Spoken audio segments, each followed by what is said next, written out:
Hello students. Notes में आगे बढ़ते हुए अब हम करेंगे इसका 21वां क्वेश्चन, जो कि है अनादर्श विलयन किसे कहते हैं और इसके प्रकार समझाइए। तो अनादर्श विलयन को बोलते हैं नॉन आइडियल सॉल्यूशन। और इसके पहले हमने आदर्श विलयन को अच्छे से पढ़ा हुआ है, तो आदर्श विलयन का कॉन्सेप्ट ही यहाँ पे लगेगा। तो यदि आपने आदर्श विलयन नहीं देखा है तो सबसे पहले आप जाइए आदर्श विलयन को अच्छे से समझ लीजिए, तब आपको अनादर्श विलयन और धनात्मक ऋणात्मक विचलन बहुत अच्छे से समझ में आने वाला है। तो चलिए, जिन बच्चों ने देखा है आदर्श विलयन उनके लिए फिर से दोबारा अच्छे से समझते हैं और पूरा इसको अच्छे से याद करते हैं, इसका ग्राफ कैसे बनाना है, इसके एग्जाम्पल कैसे समझना है। तो चलो शुरुआत कर लेते हैं। सबसे पहले हम यहाँ पे एक कंटेनर ले लेते हैं ताकि हम अच्छे से एक्सप्लेन कर सके।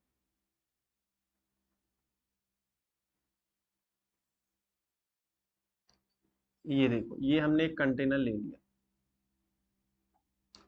इसको हम ऊपर से रखेंगे बंद। ठीक है, ऊपर से ये बंद है और इसके अंदर हम ले लेते हैं विलायक। ठीक है, विलायक को हम दर्शाते हैं ए से। तो जब इसमें विलायक है तो इसकी सतह पर विलायक के ही मॉलिक्यूल होंगे, तो मैं यहाँ पे बना देता हूं। ये जो अणु बनाए गए हैं ये किसके हैं? विलायक के। इन्हें हम ए से दर्शा देते हैं ताकि आपको थोड़ा आसानी हो समझने में। ये देखो, ये बना दिए। ठीक है, अब आगे देखो। अब नीचे भी विलायक के अणु हैं लेकिन वो बनाए नहीं गए हैं, केवल ऊपर की परत से हमें समझना होता है। जब ये एनर्जी पाएंगे तो ये भाप बनेंगे। जब भाप बनेंगे तो इस विलायक का जो है वो द्रव्यमान कम होगा, लेकिन हमेशा कम नहीं होता रहेगा क्योंकि ये ऊपर से बंद है। तो एक ऐसा समय आएगा कि जितनी संख्या में यहाँ पे अणु वाष्पित होंगे, उतनी ही संख्या में जो ऊपर वाष्पित हुए अणु पहले थे वो संघनित हो जाएंगे। तो इससे उसका आयतन क्या हो जाएगा? स्थिर हो जाएगा। उसका वजन क्या हो जाएगा? स्थिर हो जाएगा। और इस अवस्था को बोलते हैं साम्यावस्था। इस अवस्था को क्या बोलते हैं? साम्यावस्था। और ऐसी स्थिति में जो विलायक के अणु यहाँ पे प्रेशर डाल रहे होंगे, जो भाप बनी हुई है वो प्रेशर डाल रहे होंगे इसी द्रव पर, उसे बोलते हैं शुद्ध विलायक का वाष्प दाब, क्योंकि ये शुद्ध विलायक है। और इसे हम दर्शाएंगे किससे? पी नॉट ए से। ठीक है, तो ये शुद्ध विलायक के लिए होता है। अब हम यहाँ पे एक विलेय ले लेते हैं।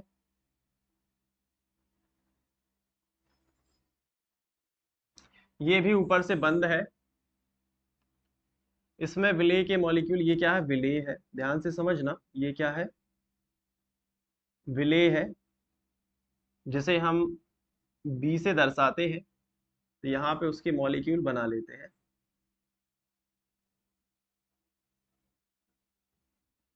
ये है बी, यहाँ पे भी बी है, ये भी बी है। ये क्या है? विलेय के अणु।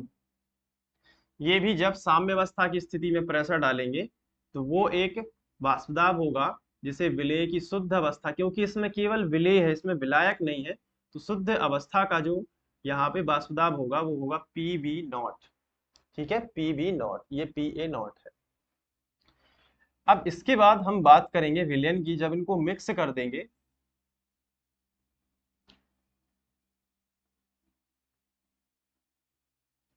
देखो यहाँ पे इनको करेंगे मिक्स।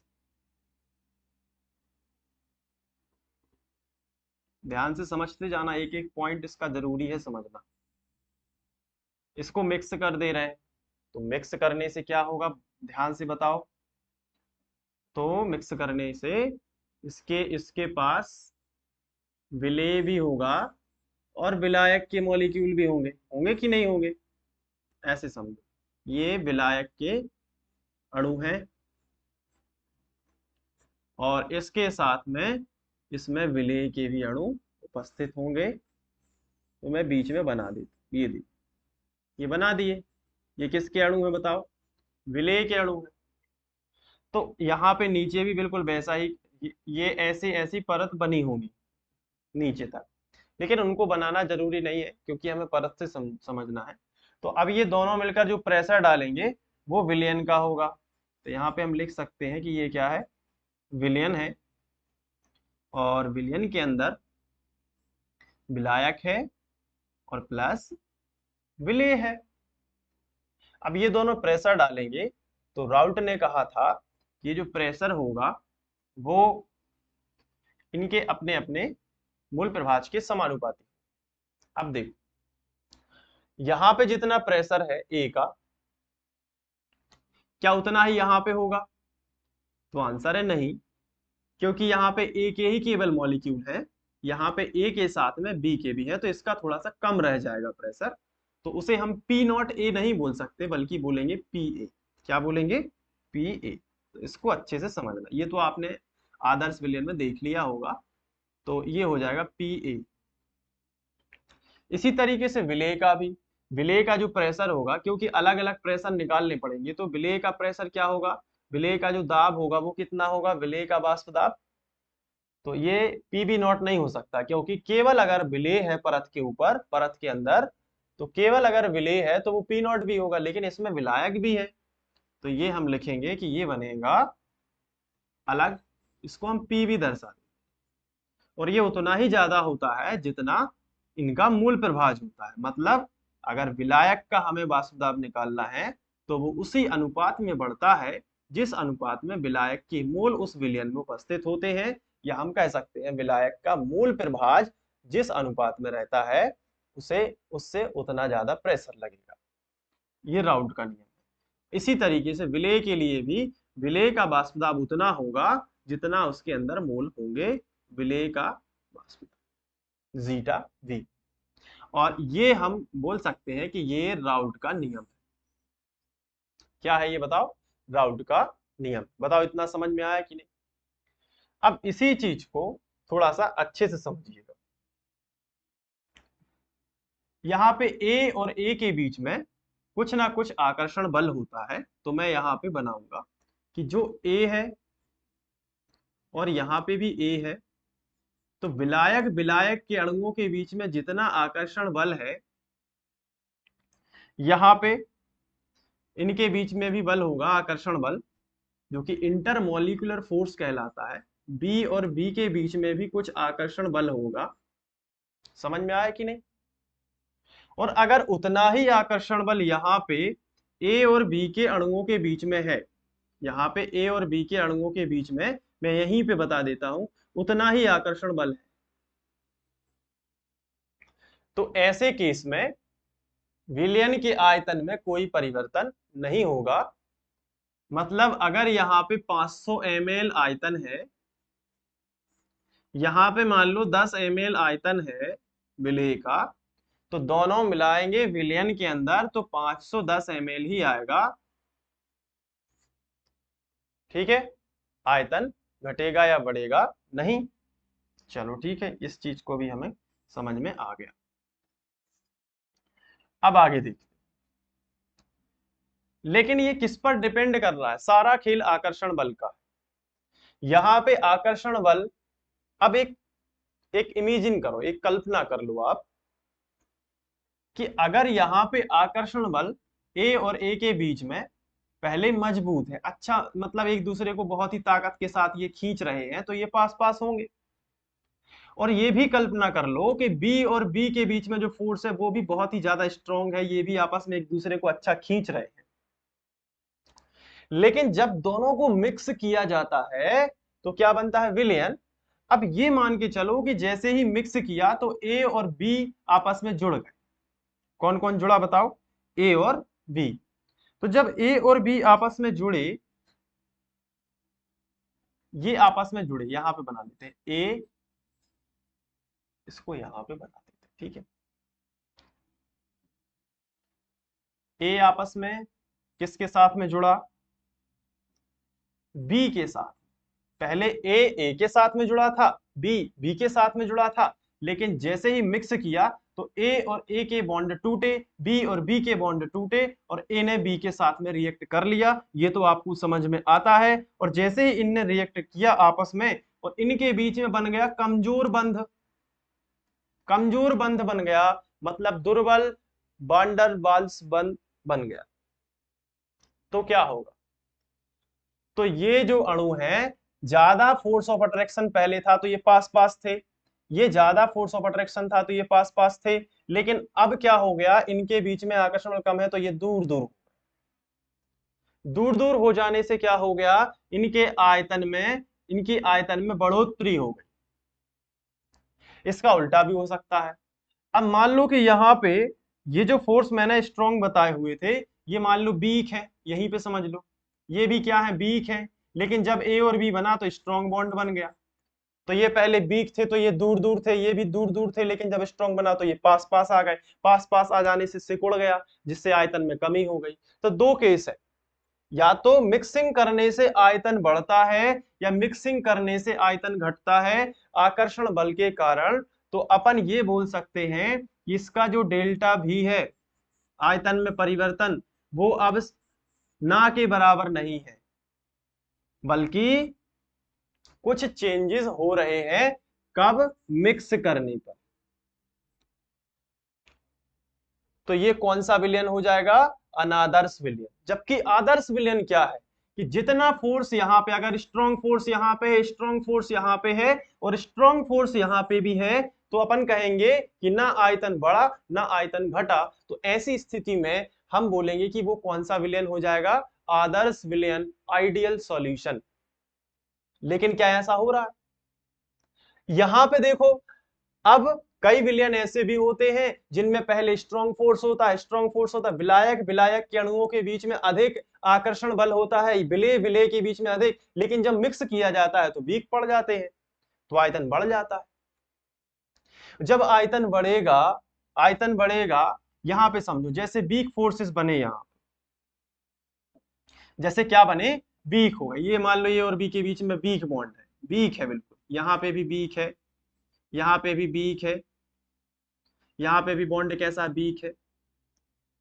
तो अब क्या करेंगे, ज्यादा से ज्यादा अणु भाप में बदलेंगे, क्योंकि अभी एक दूसरे को ये खींच रहे थे, तो ये बोल रहा है मैं नहीं ऊपर जाऊंगा, मैं नहीं ऊपर जाऊंगा, एनर्जी नहीं मिलेगी इनको, उतनी एनर्जी बंद तोड़ने के लिए, क्योंकि स्ट्रांग थे पहले, जितने पहले थे स्ट्रांग उतने थे। लेकिन अभी हम क्या पढ़ रहे हैं कि जैसे पहले तो स्ट्रांग थे, लेकिन जब विलयन बना दिया, मिक्स कर दिया, तो ए और बी के बीच में क्या हो गया, ए और बी के बीच में मजबूत बंध नहीं है, अब हो गया थोड़ा सा वीक। तो ये भी भाप में बनेगा, ये भी भाप में बनेगा, दोनों भाप बनाएंगे। जब भाप बनेगी तो प्रेशर भी ज्यादा होगा। राउल्ट नियम कहते हैं, जैसे मान लो एक राउल्ट नियम क्या कहता है कि अगर टोटल प्रेशर निकालना है तो P0A into x a plus P0B into x b, किसी भी विलयन का टोटल प्रेशर ऐसे निकाला जा सकता है। अब P0A मतलब विलायक का शुद्ध अवस्था का तो निकाल सकते हैं, शुद्ध अवस्था में शुद्ध विलायक ले लो और उसमें दाब मापी सुई या कुछ भी लगा के यहाँ पे प्रेशर मापने के लिए बैरोमीटर जो भी है यहाँ पे लगा देते हैं, तो दाब पता चल जाएगा कि कितना है। तो इस शुद्ध विलायक का दाब पता कर सकते हैं, शुद्ध विलेय का भी दाब पता कर सकते हैं। तो P0A और Pb हम निकाल सकते हैं, मोल की संख्या पता होगी कितने मोल उसमें डाल रहे हैं। तो विलयन में कैलकुलेशन करके हमने निकाला कि इसका जो है दाब वो 50 mmHg आया टोटल विलयन का। किससे? राउल्ट नियम से परिकलित किया। किससे परिकलित किया बताओ? राउल्ट नियम से, ये फॉर्मूला लगा। लेकिन एक्चुअल में जब हमने विलयन बनाया, कुछ पदार्थ ऐसे होते हैं जब एक्चुअल में उनका विलयन बनाया और हमने उनका प्रेशर जानना चाहा तो वो 55 mmHg मिला हमें।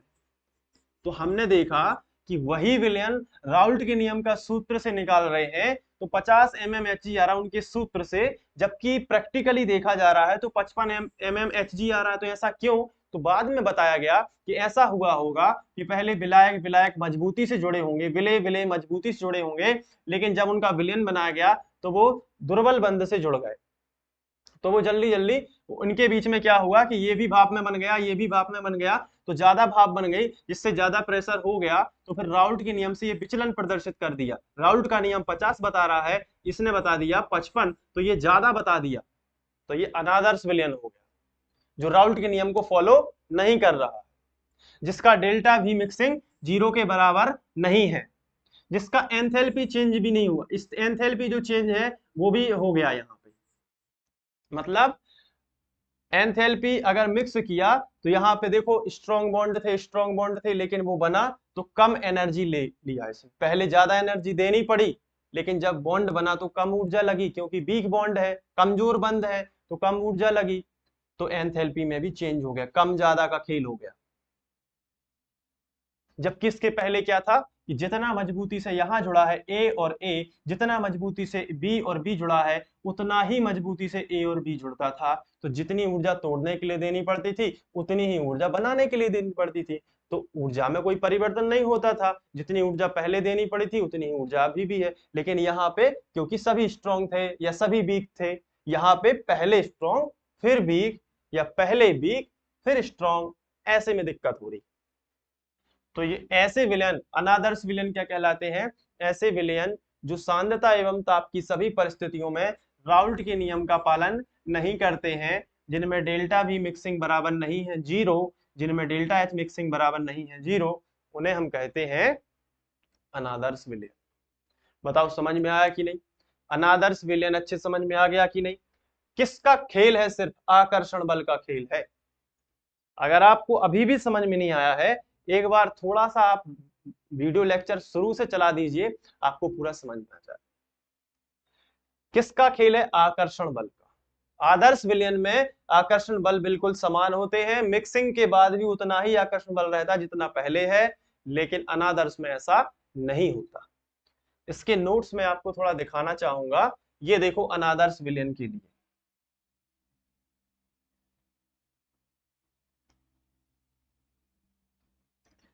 ऐसे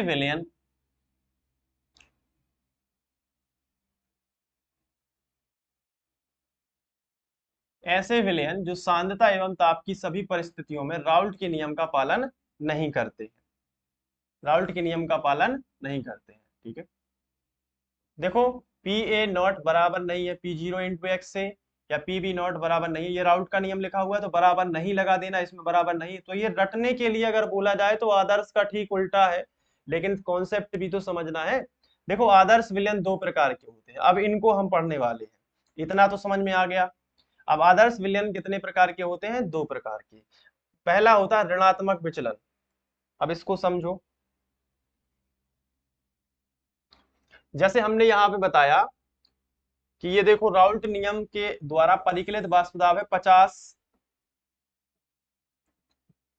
लेकिन उससे ज्यादा आ गया तो ये धना आदर्श विलयन तो है, लेकिन ये कौन सा विचलन है? प्लस में आया ना मान, तो ये धनात्मक विचलन है। कौन सा विचलन है? धनात्मक। वहां पे कट रहा है, यहाँ पे बना देते। ये कौन सा विचलन हो गया बताओ? धनात्मक। और अगर 50 है और यहाँ पे मान लो स्ट्रॉन्ग बॉन्ड बन गए होते और ज्यादा स्ट्रॉन्ग हो जाते, यहाँ पे भी स्ट्रॉन्ग हो जाता। अभी तो वीक है तो ज्यादा से ज्यादा भाप में बन रहे हैं अणु, लेकिन स्ट्रॉन्ग बॉन्ड होगा, यहाँ पे स्ट्रॉन्ग हुए, तो ये स्ट्रॉन्ग के कारण ये बोलता है मैं नहीं भाप में बनूंगा, ये भी नहीं भाप में बनेगा, तो क्या होगा? कम से कम अणु भाप में बन पाएंगे, और जब कम से कम अणु वाष्प में बदलेंगे तो प्रेशर भी कम से कम होगा ना। तो अगर बॉन्ड स्ट्रॉन्ग है मिक्सिंग के बाद तो अणु भाप में नहीं बदलते उतने। तो राउल्ट नियम के सूत्र से जो हम बना रहे हैं उससे कम आया, मान लो 30 mmHg आ गया, तो ये ऋण में चला गया। इसे बोलते हैं ऋणात्मक विचलन, इसे बोलते हैं धनात्मक विचलन। समझ में आया कि नहीं? तो धनात्मक विचलन क्या है? ऐसा विचलन जो राउल्ट नियम द्वारा परिकलित वाष्प दाब से अधिक बताता है मान। देखो यहाँ पे लिखा है ना, ऐसे विलयन जिनका वाष्प दाब राउल्ट नियम द्वारा परिकलित, या राउल्ट नियम द्वारा यहाँ पे परिकलित लिखना है, ठीक है, परिस्थिति लिख दिया ना, यहाँ पे क्या है? परिकलित वाष्प दाब से कम होता है, वो ऋणात्मक में जो हमने बताया है, कम होगा ना तो वो हो गया ऋणात्मक। तो सभी जगह ऐसा चिन्ह लगा देना है, ऐसा देखो। और ऐसा क्यों होता है? तो ऐसा इसलिए होता है, इसको देखो अब ध्यान से, क्योंकि ऐसे विलयनों में पहले विलेय और विलायक के अणुओं के मध्य आकर्षण बल कैसा होता है? कम होता है। पहले होगा आकर्षण बल कम, देखो मैं आपको दिखाता हूं, पहले आकर्षण बल कैसा होगा? कम, वीक होंगे ये। कैसे होंगे? वीक। ये भी वीक होंगे, ये भी वीक होंगे, ये समझो। लेकिन जैसे ही मिक्स किया तो स्ट्रॉन्ग बॉन्ड हो गए, स्ट्रॉन्ग हो गए। जब स्ट्रांग है तो एक दूसरे को खींच रहे हैं, एक दूसरे को खींच रहे हैं तो ऊपर नहीं जाना चाहते, ऊपर नहीं जाना चाहते तो भाप नहीं बनेगी, और भाप नहीं बनेगी तो राउल्ट से कम ही आएगा ना। तो लिखना है ऋणात्मक विचलन कब होता है, इसमें पहले विलायक विलायक के अणुओं के मध्य और विलेय विलेय अणुओं के मध्य आकर्षण बल कैसा होता है, कमजोर होता है, लेकिन विलयन बनने के पश्चात इनके आकर्षण बल में वृद्धि हो जाती है, जिससे कम से कम अणु वाष्पित हो पाते हैं, जिससे वाष्प दाब घट जाता है, जिससे वाष्प दाब राउल्ट नियम द्वारा परिकलित वाष्प दाब से कम आता है। और धनात्मक विचलन क्या है, धनात्मक विचलनों में लिखना ऐसे विलयनों में पहले विलायक विलायक कैसा हो, विलायक विलायक और विलेय विलेय, विलायक विलायक और विलेय विलेय अणुओं के बीच में आकर्षण बल कैसा होता है, स्ट्रॉन्ग मजबूत होता है, लेकिन विलयन बनने के बाद विलेय और विलायक के अणुओं के बीच में आकर्षण बल कैसा हो जाता है, कमजोर हो जाता है। पहले स्ट्रॉन्ग मजबूत होता है, फिर कमजोर होता है, जिससे से अधिक अणु वाष्प में परिवर्तित होकर अधिक से अधिक दाब डालते हैं, जो राउल्ट नियम से अधिक आ जाता है। समझ में आ रहा है कि नहीं, बताओ समझ में आया कि नहीं। ऋणात्मक विचलन क्या है, ऋणात्मक विचलन क्या है, जब पहले क्या होगा, पहले वीक होंगे बॉन्ड, तभी तो स्ट्रॉन्ग बताएंगे ना अपन। स्ट्रॉन्ग होंगे, यहाँ ए बी को अधिक ताकत के साथ खींच रहा है तो ये ऊपर नहीं जाने देगा, बी ए को नहीं जाने देगा, ए बी को नहीं जाने देगा, तो यहाँ पे कम भाप बनेगी, और जब कम भाप बनेगी तो वाष्प दाब राउल्ट नियम के सूत्र से जो आ रहा है उससे कम आएगा कि नहीं आएगा, बताओ। और अगर बाई चांस यहाँ पे क्या हो गया, अगर बाई चांस यहाँ पे पहले क्या है, स्ट्रॉन्ग विलायक विलायक के अणु बहुत मजबूती से बंधे थे, विलेय विलेय के अणु बहुत मजबूती से बंधे थे, लेकिन जब इनको मिक्स कर दिया तो विलेय और विलायक के अणु कमजोर बन गए, तो इनको थोड़ी सी भी एनर्जी मिलेगी, ये जल्दी जल्दी भाप में बन गए, ज्यादा से ज्यादा लेयर के अंदर परत, ऊपरी परत में ज्यादा से ज्यादा अणु भाप में बन गए, और ज्यादा से ज्यादा अणु जब भाप में बन गए तो ज्यादा से ज्यादा प्रेशर लगा दिया। अब ज्यादा से ज्यादा जब प्रेशर लगा दिया तो क्या हो गया बताओ, ज्यादा से ज्यादा प्रेशर लगाने से जो राउल्ट नियम द्वारा परिकलित वाष्प उससे भी अधिक आ गया, ज्यादा प्रेशर, तो इसे बोलते हैं धनात्मक विचलन। तो वही सब नोट्स में लिखा है, जब पढ़ोगे तो पूरा समझ में आएगा। देखो पहले ऋणात्मक विचलन की बात की गई, तो ऐसे विलयनों में विलेय और विलायक के अणुओं के मध्य आकर्षण बल कम होगा, परंतु विलयन बनने के पश्चात, परंतु क्या हो गया, परंतु विलयन बनने के पश्चात आकर्षण बल बढ़ता है, जिससे आयतन में कमी आती है, ऊष्मा उत्सर्जित होती है। ऊष्मा कब उत्सर्जित होती है, जब बॉन्ड बनता है, बॉन्ड बनेगा, याद रख लो, बॉन्ड बनेगा ऊर्जा उत्सर्जित होगी, बॉन्ड टूटेगा एनर्जी देनी पड़ेगी यानी अवशोषित होगी। जैसे ये दो अणु हैं, ये आपस में जुड़ गए, इन्होंने एनर्जी रिलीज कर दी, अब वो जो जितनी एनर्जी रिलीज की है ना उतनी देनी पड़ेगी इन्हें तोड़ने के लिए, क्योंकि जुड़ते टाइम इन्हें इतना रिलीज किया है तो उतनी दे दो तो ये टूट जाएंगे। तो देखो ऊष्मा क्या होती है, उत्सर्जित होती है, और विलयन में बहुत कम अणु भाप में बदल जाते हैं, जिससे वाष्प दाब राउल्ट के नियम से कम रह जाता है, राउल्ट के नियम से कैसा रह जाता है, कम रह जाता है, तो ऋणात्मक विचलन। अब इसका जो एग्जाम्पल है उसको समझ लो, क्लोरोफॉर्म और एसीटोन, क्लोरोफॉर्म और क्या है एसीटोन, ये दो विलयन है, तो इनको समझ लेते हैं। यहाँ पे क्लोरोफॉर्म का सूत्र क्या होता है, CHCl3, क्लोरोफॉर्म का सूत्र क्या होता है CHCl3, और एसीटोन का होता है CH3COCH3, यही होता है ना। तो इस चीज को समझो आप कि इसमें लिखा है कि क्लोरोफॉर्म और एसीटोन पहले क्या होता है, देखो यहीं पे समझो, क्लोरोफॉर्म को लिखें तो कैसा लिखेंगे, CCl3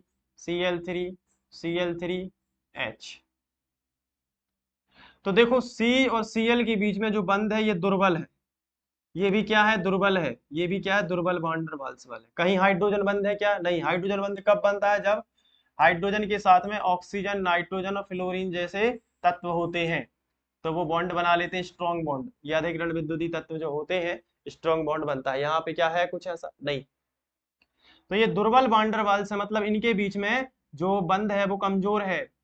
ऐसा इनके बीच में भी है, CH3 CO CH3 के बीच में भी क्या है, बंध इनके बीच में कमजोर है। सब जगह HH बनाएंगे तो आप बना के भी देख सकते हैं, मैं बना देता हूं, ठीक है। इसको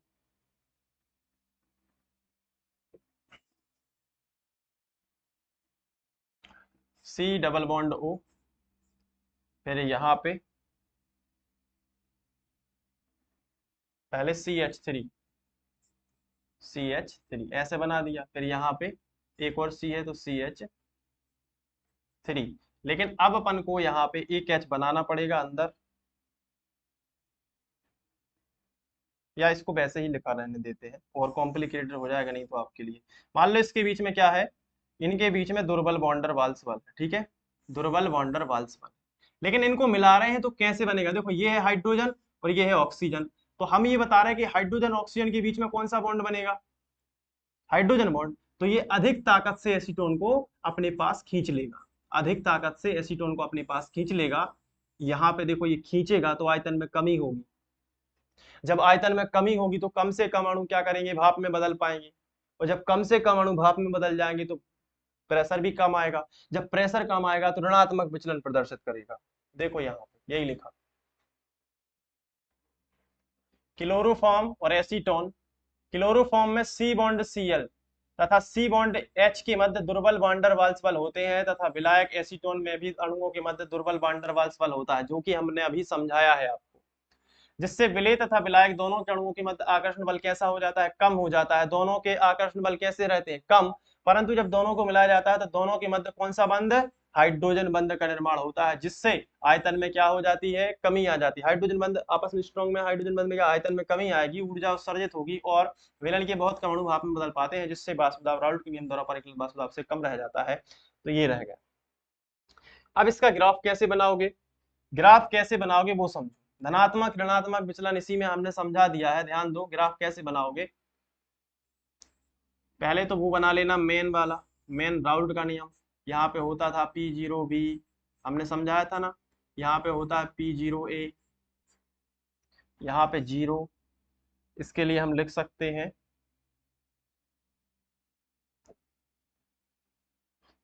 XA XB यहाँ पे होता है।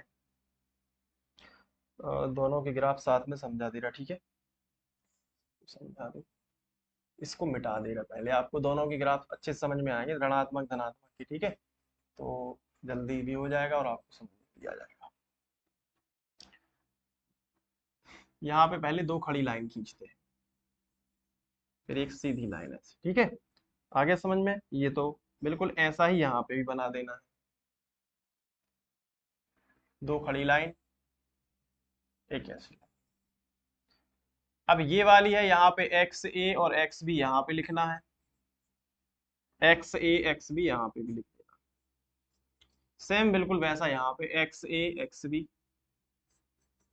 यहाँ पे भी XA और X बराबर बराबर लिख लो, बराबर बराबर, ठीक है।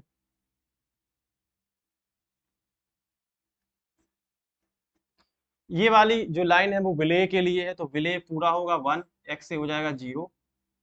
ये वाली लाइन विलायक के लिए है, तो विलायक का 1 कर दो, विलेय का कर दो 0।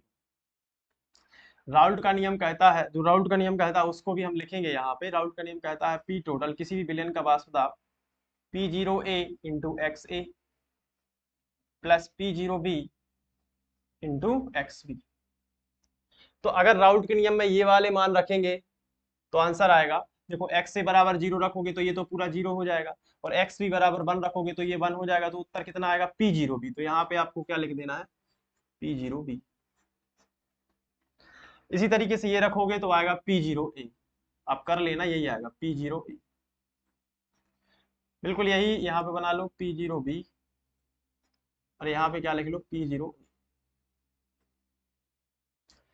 अब इन दोनों को मिला देंगे ऐसा, तो ये यहाँ पे ये पूरा जो लिख सकते हैं P टोटल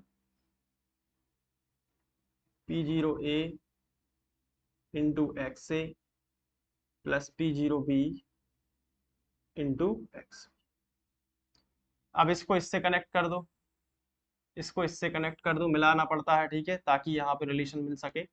तो ये आएगा पी ए बराबर पी जीरो ए इंटू एक्स ए। ये तो यहाँ पे एक आदर्श कंडीशन है। और ये पी बी बराबर P zero B into X, ये आदर्श कंडीशन है, यही बिल्कुल यहाँ पे बनाना है। इसको मिला देना यहाँ पे, इसको इससे मिला देंगे, इसको इससे मिला देंगे, और वही सब यहाँ पे लिख देंगे। लेकिन अब राउल्ट का अगर धनात्मक विचलन है तो ऐसी वाली लाइन आपको बनानी है। ये जो लाइन है ना, इसके ऊपर से ऐसी लाइन बना देनी है, मतलब प्लस में ऊपर की ओर जाएगा ग्राफ। ये ऐसा है, ये इस तरीके से, इसमें एक अलग कलर से बना सकते हो आप, ऐसे एक जाएगी लाइन धनात्मक विचलन के लिए, ऊपर से जाएगी। ये लाइन है इसके ऊपर से, तो ये लाइन है तो इसके ऊपर से ऐसे बना देना, तो ये धनात्मक विचलन के लिए ग्राफ बन जाएगा। आया समझ में कि नहीं बताओ।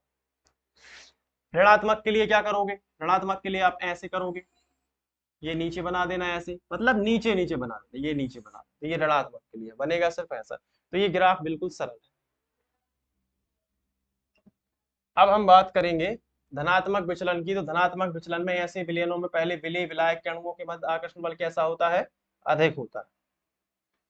पहले आकर्षण बल अधिक होगा, बाद में विलयन बनेगा, जिससे तो आयतन आकर्षण बल में क्या आ जाएगी, कमी आ जाएगी, जो कि हमने समझा है। आप पढ़ोगे आपको पूरा समझ में आएगा, थोड़ी सी डिटेलिंग में है भाषा।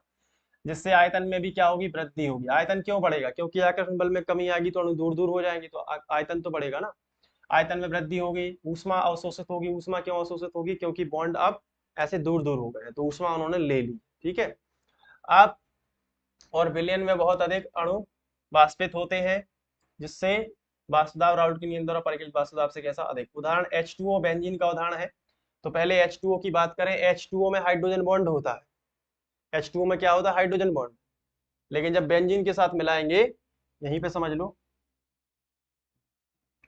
H2O का एक अणु है, ऐसे लिखा जाता है। फिर H2O का दूसरा अणु फिर ऐसे लिख देंगे। तो O और H के बीच में क्या होता है, हाइड्रोजन बॉन्ड। तो पानी बढ़िया अच्छे से चल रहा था, उसके अंदर हाइड्रोजन बॉन्ड था, लेकिन उसमें कहीं से बेंजीन मिला दी। बेंजीन मिलाने से हाइड्रोजन बॉन्ड टूट गया। तो पहले स्ट्रॉन्ग था, बेंजीन के अंदर भी था, पहले स्ट्रॉन्ग था, लेकिन जब मिला दिया तो जल और बेंजीन जुड़ तो गए हैं, लेकिन इनके जो बंध बना है वो बहुत ही कमजोर बंध बना है। कमजोर बंध है तो ये दूर दूर हो गया, आयतन बढ़ गया, ऊष्मा अवशोषित हो गई, ठीक है, और जो वाष्प दाब है वो बढ़ गया। तो ये सब है, ग्राफ तो मैंने बता ही दिया है, पूरा वही सब है हाइड्रोजन बंध। देखो इसमें लिखा है जल के अणुओं में, जल के अणुओं के मध्य में क्या होता है, जल के अणुओं के मध्य में हाइड्रोजन बंध पाया जाता है, जिससे आकर्षण बल अधिक होता है। जल के अणुओं में क्या पाया जाता है, हाइड्रोजन बंध, जिससे आकर्षण बल अधिक होता है। परंतु यदि इनमें बेंजीन को मिला दिया जाए, परंतु इसमें क्या मिला दिया जाए, बेंजीन मिला दिया जाए, तो यह जल अणुओं के मध्य उपस्थित हाइड्रोजन बंध को क्या कर देता है, तोड़ देता है। बेंजीन मिला तो तोड़ देता है, जिससे आयतन में क्या हो जाती है, वृद्धि। जब तोड़ेगा तो बॉन्ड होगा कमजोर, तो दूर दूर होता है, आयतन में वृद्धि हो जाएगी। और विलयन में बहुत अधिक अणु वाष्पित हो जाते हैं, बहुत अधिक अणु क्या होने लगते हैं, वाष्पित, जिससे वाष्प दाब राउल्ट नियम द्वारा परिकलित वाष्प दाब से कैसा हो जाता है, अधिक हो जाता है, और इसे बोलते हैं अपन धनात्मक विचलन। तो उम्मीद है कि आपको अच्छे से समझ में आ गया होगा। मैंने पूरी कोशिश की है आपको समझाने की, और अगर आप आदर्श विलयन देखोगे फिर अनादर्श देखोगे तो पूरा कॉन्सेप्ट ही क्लियर होगा, बिल्कुल दिक्कत नहीं जाएगी कभी भी, ठीक है। तो आदर्श अनादर्श विलयन के साथ साथ हमने धनात्मक और ऋणात्मक विचलन को भी कंप्लीट कर दिया है। तो ये पूरा टॉपिक यहाँ पे कंप्लीट होता है।